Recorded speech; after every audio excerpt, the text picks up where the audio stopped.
quite there yet. I'm like, let's go back to Cell. I know the matchups with that. I know what the deck does. Real quick. Right. Real quick. I was not recording your audio. That's fucking hilarious.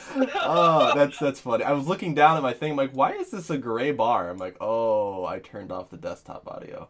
I'm You dumb. need to like start saving your bloopers. Oh no, and this is getting saved. I'm gonna put it at the very beginning.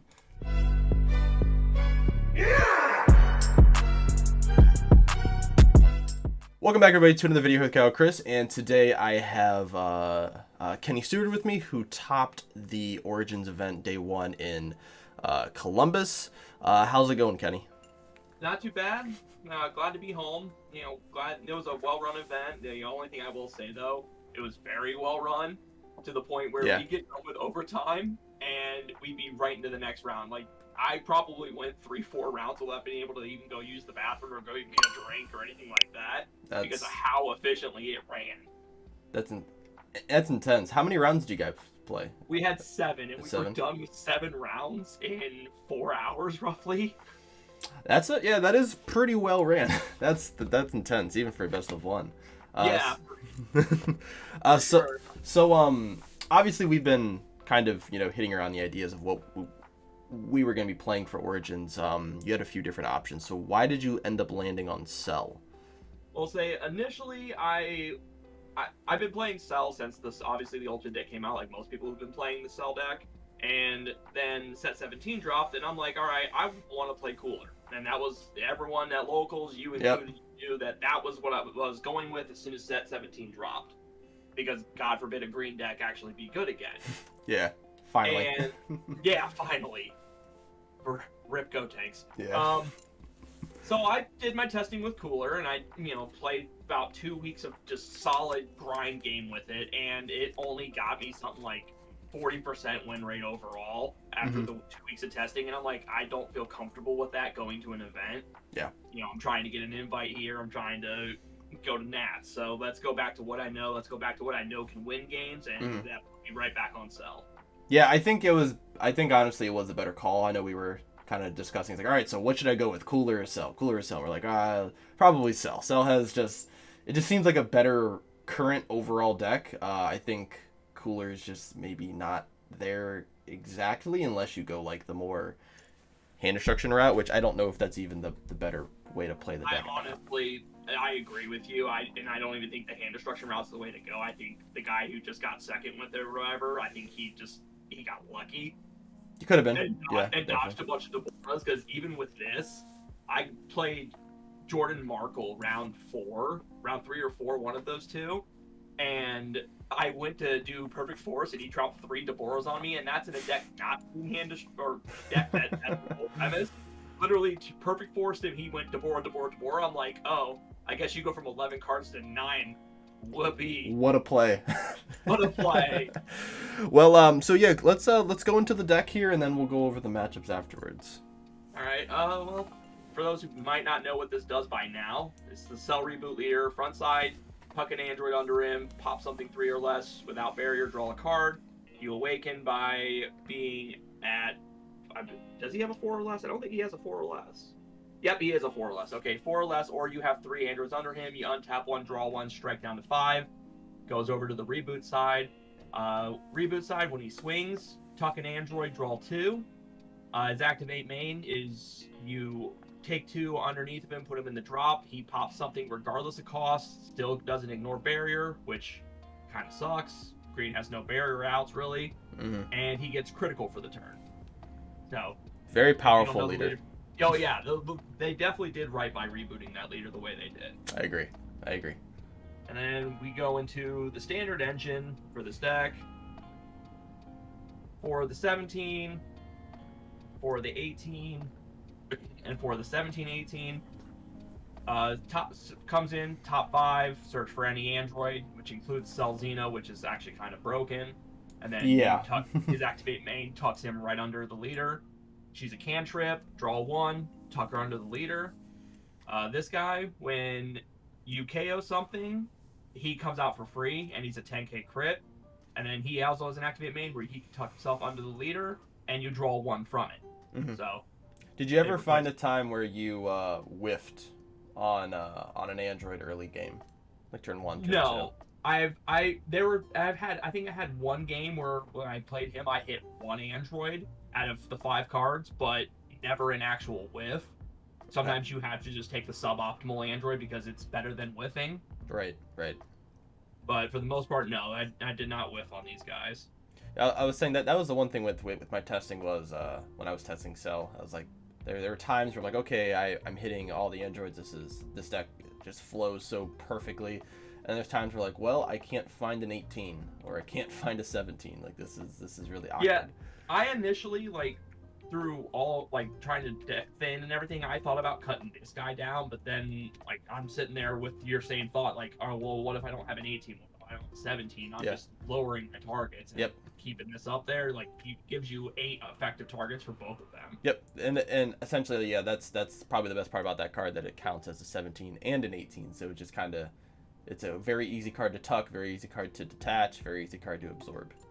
Yeah, and plus the draw on it, like if you don't resolve it often, I'll be fair with that one, you know, but when you do, like it's nice to early game you can get in for that 10 crit and then, oh look, I just replaced him. Agreed. To the cell lineup, the baby cells, I went 4 of that one, 3 of this one. Yeah, that seems about the standard way, I feel like.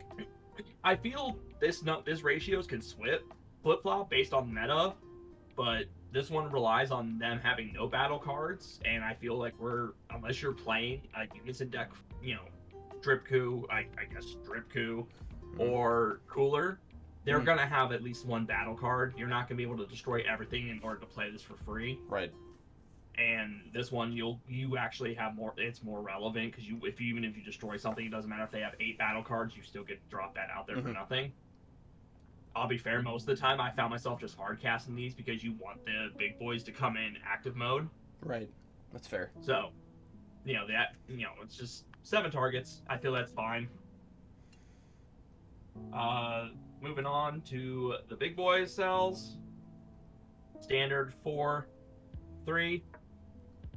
I think everybody that plays this deck runs this way, and I've never ran into an issue where I'm like, I need more of that. Yeah, I think it's probably the best ratios for it, because the 8-drop you can just play it from anywhere, and it's probably like I've seen a lot of decks. It seems like the number 1 card that they tuck under their leader, because it's like, all right, I just need to get rid of it, and then I'll detach it, and then I'll just absorb it from the drop area or something. Well, you can play this from the drop too. Well, yeah, you just don't get the. You just don't get the draw for it. Yeah. Which, I mean, that kind of sucks, but at the same time, if you're in a pinch and you've already ran through all of these, which I did do once yesterday, you're just like, all right, I need to get the 4 drop. Let's pull from the drop. We'll take the 1 draw from the Unison rather than the +2. Right.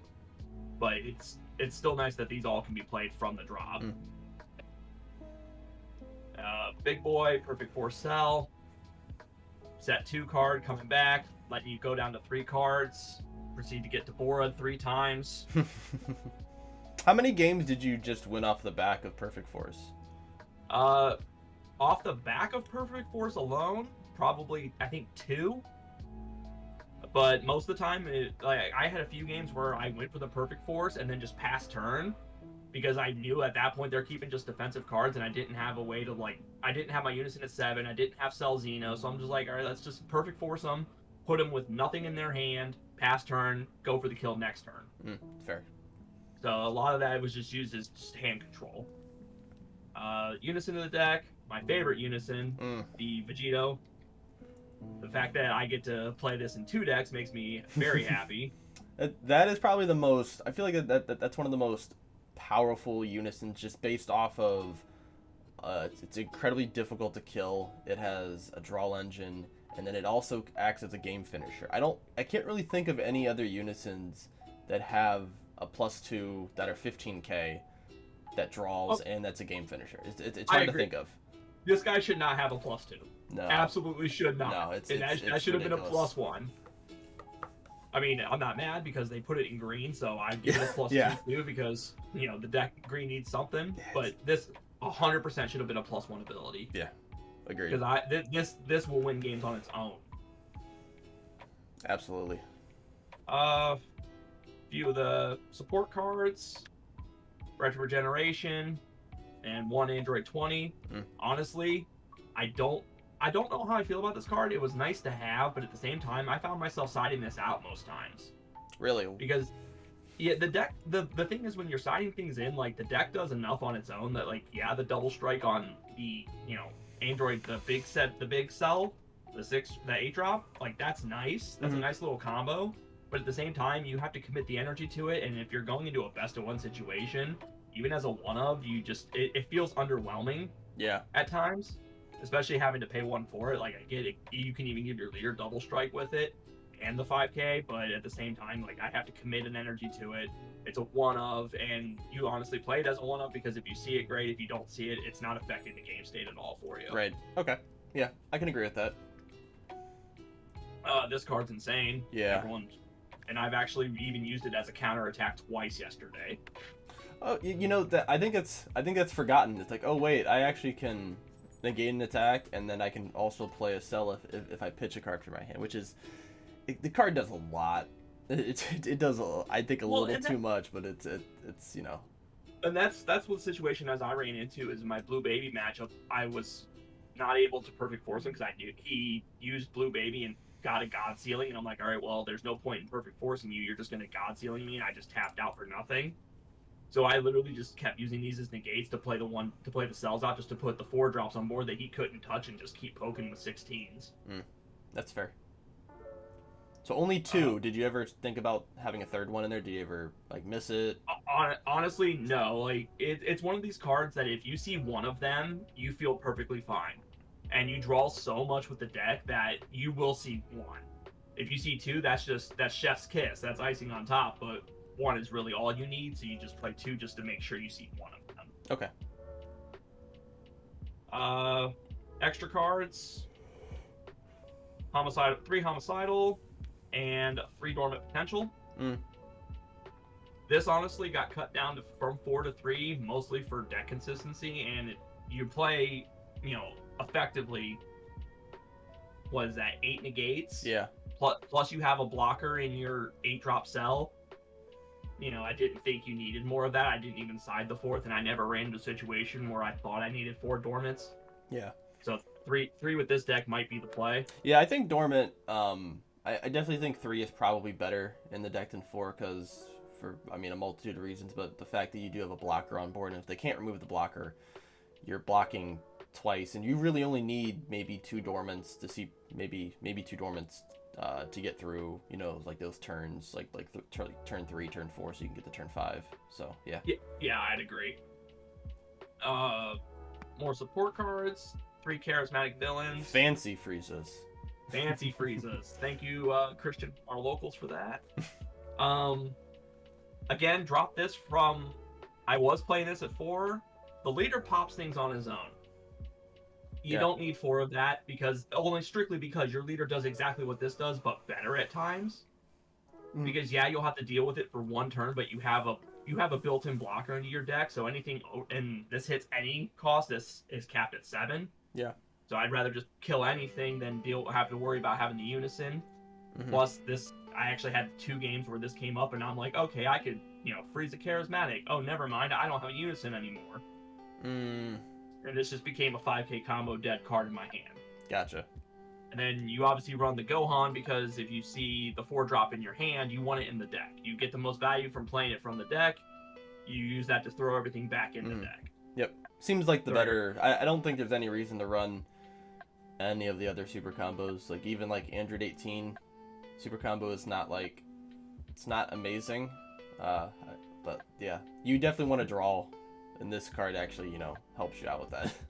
I agree with that. My round 1 opponent, I actually played the mirror match. Little spoiler for ahead, but he ran a 2-2 split of these with the 18s, and I honestly feel like that even still was a bad decision. I think he should have just went 4 of that. Yeah. And this is probably the only green deck where I will justify this over Paragus. Yeah, agreed. Yeah, I think people look at the Android 18 as like a trap. They're like, oh yeah, it's cool, it's an Android, and it's cool, it's got built-in hand destruction, but you're not drawing any cards off of it, and you want to be able to cycle those 4 drops to the bottom of the deck. So yeah, agreed. Yeah. And then our fancy secret rares, I like to call them. one of the Goku and obviously Cell Xeno. Mm. Cell Xeno needs no explanation. It's been terrorizing people since its inception. Yep, PTSD from this card, constantly. Free Final Spirit Cannon. Yeah. You know, you've seen people starting to catch on to that, and honestly, I agree with it. Again, it's one of those cards, though, I found myself siding out, you know, because if I needed to put something more important in, it's great when you got it. It doesn't make a difference if you don't see it. Right. But it does make for easy Cell Xeno plays because you have the 8-drop, you just slap this guy out there for free, and there's your 12. Yep. Pretty nuts. Pretty nuts. And then the fun last-minute changes I made to the deck. Ah, yes. Yep. 2 of the 13 and 2 Focus Breakthrough. Because Deborah is relevant again, and your turn 5 is all about destroying their hand, this is why these were in the side, these weren't even in the list, and this is why these became a main deck thing for best of 1. Yep. Because if I'm going to put them in every game anyway to deal with Deborah, which everyone is siding, why not main? Yep, unless they play 3 Deborahs, then it doesn't, you know. But yeah, unless they play 3 Deborahs, I can only stop 2. Yeah, it doesn't do much. But yeah, so I definitely think this was a good idea. When we were talking about it, I'm like, yeah, it makes sense. You put it down on your, I mean, realistically, any turn past like turn 3, it's probably going to be live with the negate to the energy exhaust. But you want to play it on turn 4, turn 5, and then that way you have your Focus Breakthrough play set up. Make it free, Exactly. And you can just tap out, you know, willy-nilly and not have to worry about Deborah unless they play 3. So Exactly, and 90% of the day, every time I charged this thing, everyone had to stop to read one. I'm like, why is that active? And I'm like, because it's got androids in the drop. It's got Android in there. Yeah, and it We're counts, good. and it does count as an Android too. So if you do need to tuck it for some weird reason, it also has that ability too. Which I did do multiple times. Plus, you could search it off to 17, which was really nice.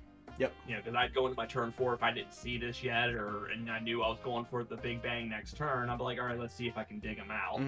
Yep. But yeah, no, it definitely. I'm glad I made this inclusion, and honestly, even post Deborah format, this might stay just because that's pretty clutch. Yeah, it's much better than just tapping one, because Yeah. Oh yeah. Yeah. Oh yeah. You can tap out comfortably and still have the Focus Breakthrough. so many cards are in the main deck. I believe my last count was 54. Okay, that's about right. Yeah, like the 52-54 mark seems to be the sweet spot for the deck. Yeah, when I initially built Cell Xeno, or Cell Xeno, Jesus. When I initially built this deck, I think my deck count was at like 57. And I'm like, all right, the deck does well, but I have to make this a little more consistent. Right. So I had to make cuts here and there. But yeah, the deck list is 54. Okay. And then we'll get on here to the side, which I do think is it's very interesting. We discussed the side deck quite a bit. The problem with green is like the green has been such a bad color for so long, but they have so many good answers for side deck. Yeah, agreed. And that's what we ran into. Started with 2 Kami, played them once. Every time it got played, it got returned to my hand. Fair. I played it again. It was against it was my round 3 or 4 opponent, Fresco. He played SSG Goku, the Crimson Goku deck. Yeah. And I slapped this down turn 1, turn 2, he bounced it to the bottom of my deck. I slapped this thing back down turn 3, he returned it to my hand. I had to slap it back down turn 4, and then he's like, all right, now I can't have no answers for it. I can't play the game. Good. So I mean, yeah, good. Finally. Enjoy your Deborahs. I'm not letting you do anything. Yeah, you're not allowed to restand energy. Your leader's ineffective. Yeah. 1 blue impulse. I like the card in theory. I sided in twice. I never resolved it. Yeah, it seems like this card is better for the arrival formats. Just because unless someone's playing a ton of battle cards on your opponent, like on your turn, or they're playing I mean, like every deck it seems like has some form of counterplay that's a battle card. So like it seems to not come up when you have it in your hand. It's only when it's in the bottom of your deck. It was more for the U7 matchup. Yeah. Because of how much they counterplay, but at the same time, my U7 round, I charged it. Yeah, just like, yeah. I charged it. I had so much better in my hand, and it turns out I didn't end up needing it. Like, the U7 matchup was my most feared matchup going into this event, and it ended up being one of our more balanced matchups, surprisingly. Yeah, we'll talk about that because that is very interesting. I want to hear some insight on that. MVP of the side deck. Big Amor. Yep. MVP of the side deck. Every matchup that this came in and resolved, it was a game changer. Mm-hmm. You know, it's real fun. Your turn 4 against Sin, or your turn 4 going into turn 5 against Sin Shenron. You crack that down. If you don't resolve your Vile regeneration, you crack down another one. You just proceed to look at them while they bring out all these big guys. Can't do anything with them. Yep. This card, I will probably up that to 3. Yeah, it was every matchup. good. I honestly, it's like if you just go down the list of all of the popular decks, it works against almost every single deck. The card is incredibly good. Yeah, it's good against this deck. Yeah, it's good in the mirror. Yeah. Trust me, in the mirror match, one of the guys big amored me, and I'm like, okay, and I'm sitting there, I'm like, my only thing on board is an 8-drop, and I Frieza Charismatic. I can't even swing with the Frieza. yeah. Like, that Frieza was just a dead card. That's so toxic. These, Bardock Unison, they were in there in case I ran into any random, Android 16s, which I never sided this card in, but I wanted to have it there. Mm-hmm. And I think it stays in the side in case you run into those random matchups like that. Yeah. But it never once came in. If we ever get into an arrival format again, like I know we have like Bojack, which combos a lot, and then you have obviously Android 16. So if you end up getting to that, those matchups, or there's more matchups. I know Gamma does kind of the same thing too, so you can just kind of pop the card that they combo with for free. So it definitely has a lot of use. I can definitely see it being in the it has value, but it's one of those, if you don't see the matchup, it's just taking up 3, maybe even 4 spots in your side. Honestly, if we go to an rival format, this goes to 4, and you would just hard swap out 2 or 3 of these for the Vegeta Unison. Yeah. Because the Vegeta Unison, the draw is nice and it's a game ender, but this would be more important. Absolutely, I agree. 1 Majin Vegeta Unison. It's board white barrier removal. Never sided it in. 1 Gohan Hidden Might. Barrier Unison removal. Did side it in against Blue Baby. Never saw it. Something you're gonna love. 1 Majin Buu. I love this card. 1 Majin Reset. Oh man, this card is so good in the mirror. This card is so good in any matchup that has they have an established unison that does stuff late game. You just play this, you just get rid of everything. It's great. Played against Sin Shenron. Oh, see, perfect. Yeah, you just wipe everything. And does it negate the skills too? If I remember. I thought so. Ignoring Bear, yep, negates the skills. Oh, it's so disgusting. And then they pitch 2 cards and they don't get the draw or the 1-drop effect. Oh, it's so that's a chef kiss. That's a chef kiss card. Yeah, if you're in a bad position and on your turn 5 you're not going to resolve Vile, that this card is definitely what you go with. I might up this to 2 in the side just to see it. Did you end up playing it at all? I played it once. Against the Sin player, you said, right? Yes. Okay. And it was hilarious because he had to look at me and go, "What the hell is that?" Oh, that's the best when they don't know what the card does. It's like, all right, I got you. I hate to have to side it because I hate it used against me, but you have to side it. Deborah. Never felt I needed more than 2. I did resolve Deborah plenty of times, mostly against my cooler matchup, and he would just go for 1, and I'd just be like, all right, well, let's get a +1 off of you. I won't talk about the other card that we were potentially gonna replace. Yeah, we'll keep that one to ourselves. I mean, people can figure it out eventually. It's Yeah. But I wonder if it would do better than Deborah. I'm not sure. Honestly, through what I played, no, I think Deborah is the play. Okay. Because you don't tap out until turn 5 with this deck. So you always will have the energy open until your big swing turn, and on that turn, you're not caring about them getting rid of your hand. You're trying to win the game. Gotcha. Okay. So no, I honestly think Deborah was the right play. Makes sense. And then the last 2, Oceanus. My baby. I love this card. It was either between this or Boo, and I had to think which is more devastating at this point. I'm a hand destruction deck. Why do I care about you ditching cards? I'm going to make you remove your whole hand anyway. Right.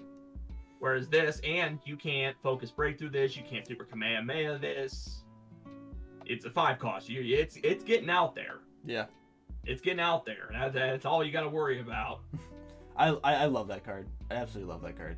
It's so disgusting in this format. Just because every deck goes through every leader goes through their deck so quickly. It seems like in this format, like this deck draws a ton, U7 draws a ton. It just, these popular decks, you're just like, all right, I'm gonna slam this down, and then if you want to swing, you got at least mill 4. If you want to get to me, you got at least a mill 8. And no one likes taking the Oceanus challenge. It's not good. I disagree. I feel if you played against me once at locals, I took the Oceanus challenge. Yeah. Most people don't want to take the challenge. I counted my deck. I'm like, all right, how many swings do I got? Let's go. Yeah, it's not. Generally, most of the time, it ends up in that person losing because they're just getting outvalued. But sometimes it works. Sometimes it does work. So. Yeah, no, the Blue Baby matchup was my last round, and he did this to me 2 turns in a row. I had 7 cards in deck. I'm like, well, I guess my turn's just over. Yeah, it's like, no, I can't do it. Like, I'm not milling. No. Well, I'll get when we can talk about that matchup. I'll tell you the fun spice he hit me with. So what were your matchups going through? We'll just go through each round. Oh, let's see if I can remember everything. Round 1 was the mirror match. Okay. Which he won the dice roll, and I think in my opinion in this matchup, the dice roll wins the game because it's your first to 5. Right. I got lucky. He misplayed so horribly that I was able to get my turn 5 and he did not. Okay. Because he played the blue cell that you charge and you can play from your energy for 4. Oh. Okay. Yeah, and he did that on turn 4, so it sent him an energy behind. Interesting. So I went into my turn 5 and was just able to just deplete his hand. That's was he playing more of a hand destruction build, like using like the Android? Oh no, yeah, he was using 218 combos. He played 2 of the 18 combos, but as far as everything else, it was almost identical to what I was running. He wasn't running like this guy, but he was running, everything else I was basically running, plus that cell, which honestly I considered it as a one of and opted out of it. Yeah. But because it is cool that you can you get a 20, I think he's a 25k 30k double strike dual attacker the turn you play him. Yeah. But it does set you an energy behind. Yeah, it seems interesting, I guess. Yeah, well, I ended up winning because of that. Round 2, I played against Fresco, and he played the Crimson Goku, which Kami rode that card all the way through that win. Did he play like a traditional like great value Soul Striker, or was it like I'm gonna try to kill you turn 2 sort of build? He played Invoker package. Oh, that seems on brand. Okay. Yeah, it seems on brand for him. that makes sense. Okay, further. Trust me, his first discard from his hand was a cat blow, and I'm just like, oh, we're gonna have one of these games. Okay. Yeah. No further questions, Your Honor. Okay, that makes sense. Yeah. Round 3, which is when I started to hate the time rules, I played against Jordan Markle, and he played Wish Zamasu. Interesting. Very interesting, because, when we got told he was on Zamasu, we thought it was the other Zamasu, and then it turns out it's the Wish one, which, mind you, great game. I ended up losing that one, and it was strictly due to time ruling. Gotta love time ruling. I hate the best one-time rule, and they need to fix it. Because we went into time, and then we went to end of overtime as he was swinging with a Pan Secret Rare, and I'm like, okay, well, we're at the same life, I gotta combo out of this. So they called time and overtime as he swung, and I started to move things from my battle area to the combo area. And even though the attack falls dead on when time is called, just because I moved those cards to the combo area, they no longer count as my battle area, which I think this should be corrected. Yeah. Because if the battle's not resolving, why would I combo? Yeah, I had a similar situation with that with life being taken, unfortunately. So yeah, I understand. It's very ridiculous. So it goes by life first, which we were both at 3. Then it goes by battle area, cards in hand, or battle area, cards in deck, cards in hand. If it was going by battle area, we had the exact same number of cards in battle area, which does not include unisons, just for anybody who wants to know for the future. Yep. And cards in deck, I had him beat because I made him draw 6 cards because he tripled the board me. Yeah. That hurt so bad.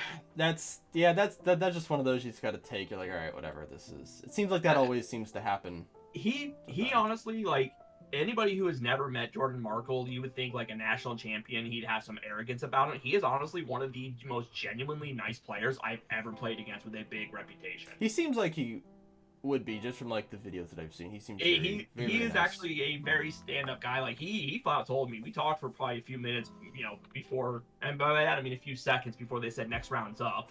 We talked a few more times throughout the tournament, but he told me, he's like, I honestly feel horrible about that win. Yeah. He's like, it's not a win, and he's like, yeah, you got screwed. Yeah, hopefully they change that. That's something that we need, like a player committee or something. But yeah, whole other discussion for something else.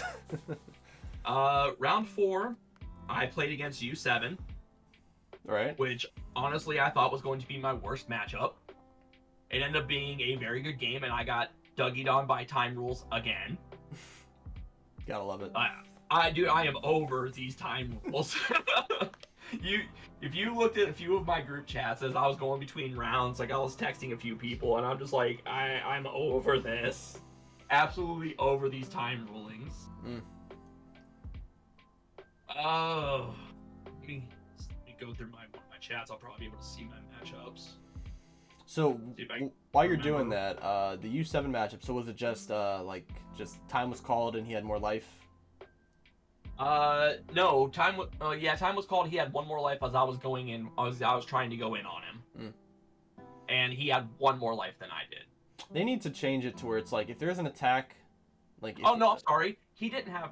We had the same life. We were both at 1. Okay. Because I perfect forced him, and it kept him with 3 cards in hand, and it just happened to be 2 after images and a testing the opposition. Oh, fantastic. Yeah. So he was able to stop all my swings. We were both at 1, and then time was called. He had more in battle area because his battle area just deletes mine. Right. Yeah. Unfortunately.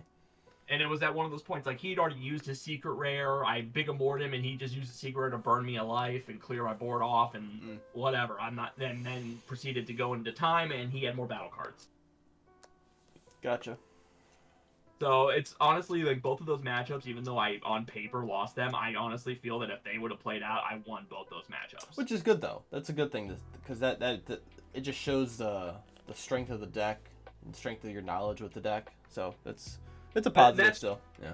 Well, and that's the thing as well, is I honestly expected the U7 matchup just to be beating my head against the wall, and it wasn't. And that surprised me, because if you remember from our chats, that was my biggest concern, was the U7 matchup. Yep. And I just, honestly, on the spot, I'm like, well, if I just play the 4-drop, they can't touch it. And I went into the 8-drop 1 time. Oh, wow. And I just sat on the 4-drops and just kept poking with that guy. Gotcha. And honestly, it was the better play in that matchup, is just sit on the 4-drop, because it's got barrier, you can't touch it. Yep.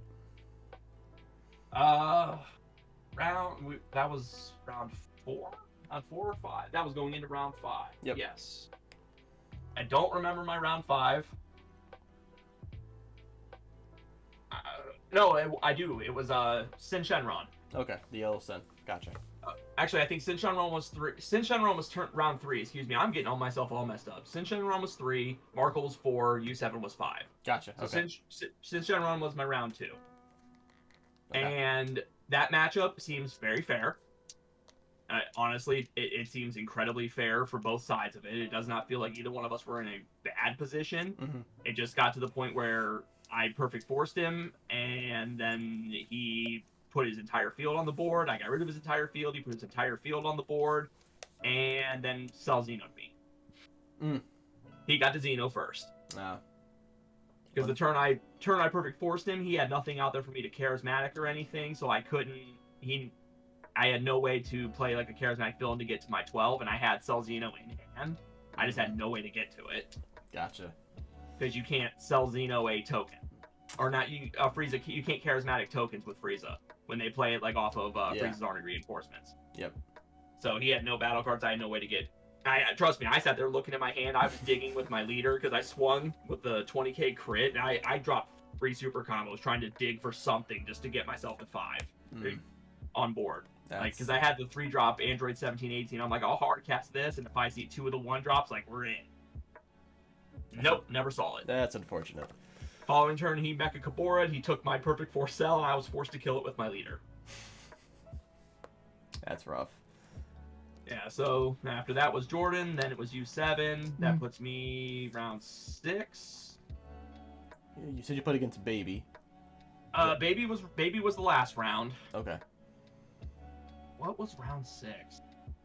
I honestly don't remember what I played round 6, but I won that one. Okay. I don't remember. That's what all I that played. matters. Yeah. Yeah.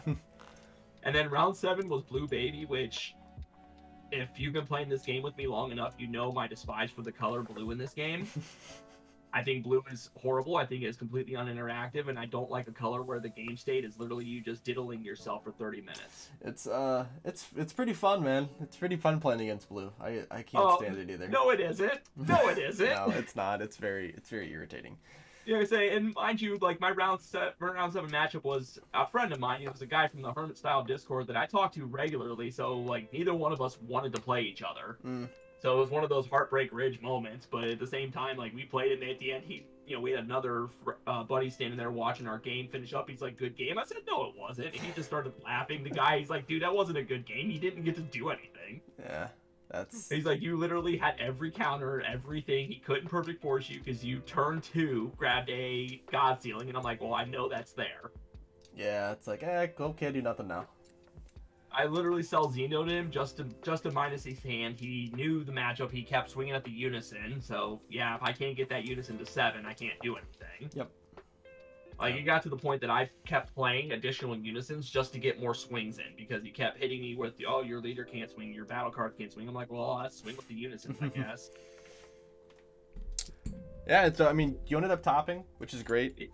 That's 15th place, which was enough to get that invite. Yeah, that's all that matters at the end of the day, man. got them sweet top 16 prizes that I got rid of on the spot. Oh. Oh, I got rid of them both and got one of those instead. Yeah. No. Yeah, exactly. No comments. Didn't own one. Didn't own one. Now own one. Well, welcome to the club. Yep. Any final remarks? Any shout outs you want to make? Yeah, we're gonna shout out to you and Brandon for all the crap you had to put up with me the last 2 weeks in the Discord. I had to have been probably the most annoying human being to deal with, because I was just bouncing back and forth everything.